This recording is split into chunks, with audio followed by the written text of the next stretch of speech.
A Russell Westbrook bounce pass off of an inbounds play to push the lead up to 11, and then on the ensuing free throw. You know, when you're Neto's size and you catch the ball underneath, look at this.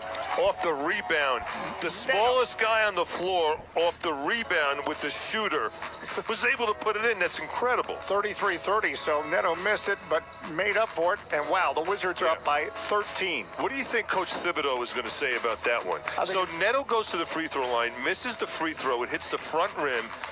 No one boxed him out, came right back to him. He didn't even shoot it. He took a layup. And as if Raul Neto grabbing that offensive board and sticking it back wasn't enough energy, wasn't enough hustle, here he was in the passing lanes. Quickly misses from the elbow. Gibson gets a rebound. Pass out front is stolen by Raul Neto. Right elbow to the basket. Lays it up and in. Almost thought he was going to stuff that. Raul Neto continues to buzz around out there. 35-20, the Wizards' biggest lead. And Raul Neto is on a personal 6-0 run.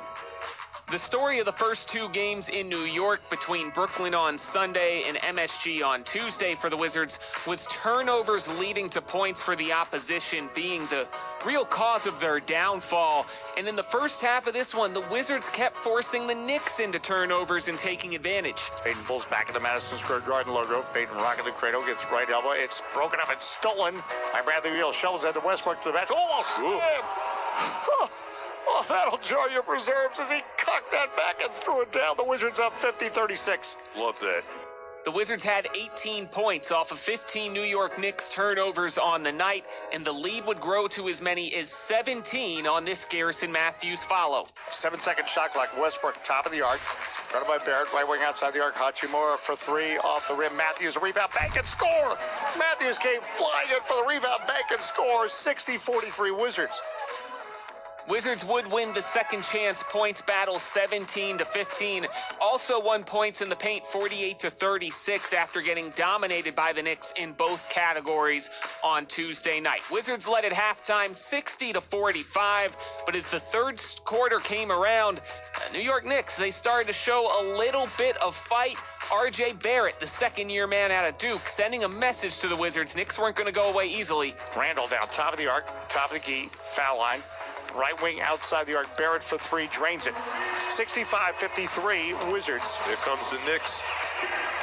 All right, 7:31 to go, third quarter of play. You know, this third quarter was very important that the Knicks come out aggressively, and they have. Outside the arc quickly for three. Knicks off the rim.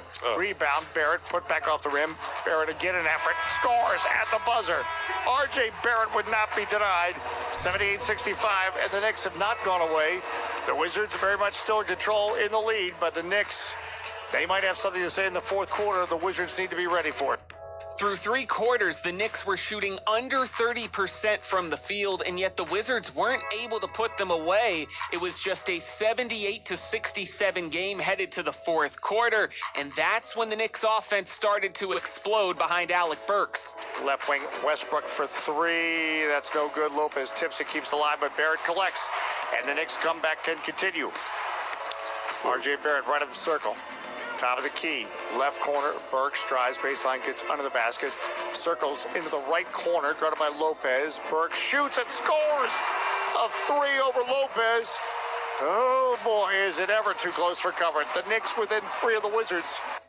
The Wizards would get a little bit of distance, though, as Rui Hachimura provided some fourth quarter offense, and it was all started off with an Alex Len steal. The aforementioned quickly left the circle off a Gibson screen.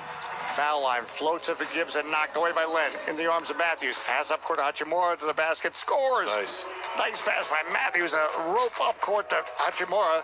And Hachimura now with 19 points. Wizards lead 86-81, a little breathing room. Now, whips it down to Beal. Crossover top of the arc, right elbow, right side of the lane. Spins, denied, back out front Hachimura. Ball fake, left elbow. Hachimura now will shoot a 14-footer and score. Left side of the lane, make it 91-85. That was a big shot by Rui Hachimura. Who has 21 points. After a tough night Tuesday against the Knicks, Hachimura bounced back in a big way. 21 points, 9 rebounds for the second-year player out of Gonzaga. But RJ Barrett, a fellow second-year man out of Duke, well, he wasn't done yet. He would hit a three on the ensuing possession, cut the Wizards' lead in half to 91-88, and then much like the first two legs of the New York trip for the Wizards, turnovers started to bite them. Now Bradley Beal through the center circle. Off a Len screen. Now feeds Len. It wasn't looking. Intercepted by Barrett. Barrett right elbow. Driving on Beal. And one as Beal commits a foul. Ouch. Barrett flexes his muscles. And a chance to tie it at the free throw line. Alex Len thought Beal was going to shoot. And he wasn't looking as Beal instead tried to feed Len as he was cutting the lane. Yeah. And now R.J. Barrett a chance to tie the game up. R.J. Barrett would tie the game up, and then the rookie out of Kentucky, Emmanuel, quickly would hit a three the next trip down to give the Knicks their first lead of the night at 94-91. And off of another turnover, Julius Randle, the hero from Tuesday night, despite having a slow night Thursday, he came up big in the clutch. Gibson the rebound, and blocking the jump hook. Gibson is Alex Len. Up court to Westbrook, right elbow, spins. He tried to pass in the corner, Hachimura deflected, and Randle comes up with the ball. Now the other way the Knicks go.